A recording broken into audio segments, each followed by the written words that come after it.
ከማህሌት ሌላ ከጓደኞቻችን ማንን አግኝተህ ታውቃለህ? ጆኒን አንድ ሁለት ጊዜ አግኝቼው ነበረ። ከሱ ሌላ ማንንም አላገኘውም።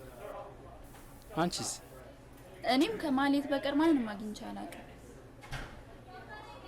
እና እዚህ ምን እየሰራሽ ነው? ፋርማሲስት ነኝ። ፋርማሲ ውስጥ ነው የምሰራው። ደስ ይላል። እና የፋርማሲ ስራ እንዴት ነው?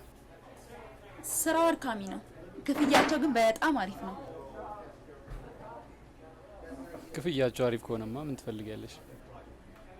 አንተስ እዚህ ምን እየሰራ ነው?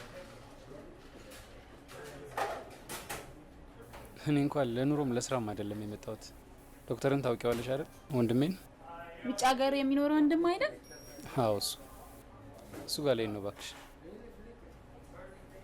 እና የቪዛው ፕሮሰስ እና ሌሎች ዶክመንቶችን ለመጨረስ ነው እዚህ የተቀመጥኩት። የት ሀገር ነበር የሚኖረው? አውስትራሊያ ሲድኒ የሚባል ከተማ። አውስትራሊያ ልትሄድ ነው? አዎ እባክሽ። እዚህ ሀገር ላይ ምንም ሊሳካልኝ አልቻለም። እስቲ ደግሞ እዛ ሄጄ ላይ ልሞክር።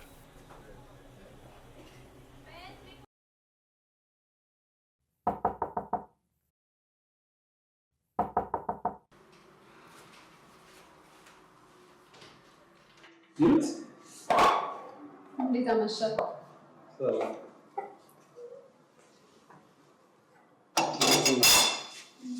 ሳትኛ ታንታለን ይሄ ኧረ አያስፈልግም ነበር። ዝም ብለሽ የደከምሽው።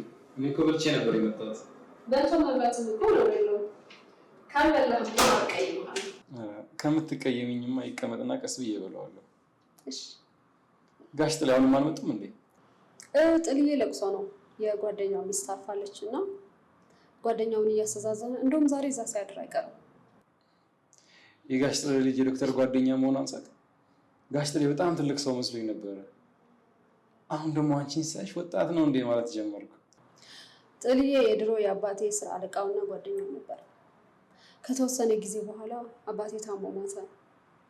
የዛኔ ጥላሁን ነበር የሚረዳን። እኔም ልክ እንደ ማንኛውም ትንሽ ልጅ ህልሜም ትንሽ ነበር። ደህና ልብስ እንድለብስ፣ ደህና ስልክ እንዲኖረኝ፣ ከዛ የነበርንበት ቆሻሻ ሰፈር ውስጥ ወጥተን ደህና ቤት ውስጥ እንድንኖር።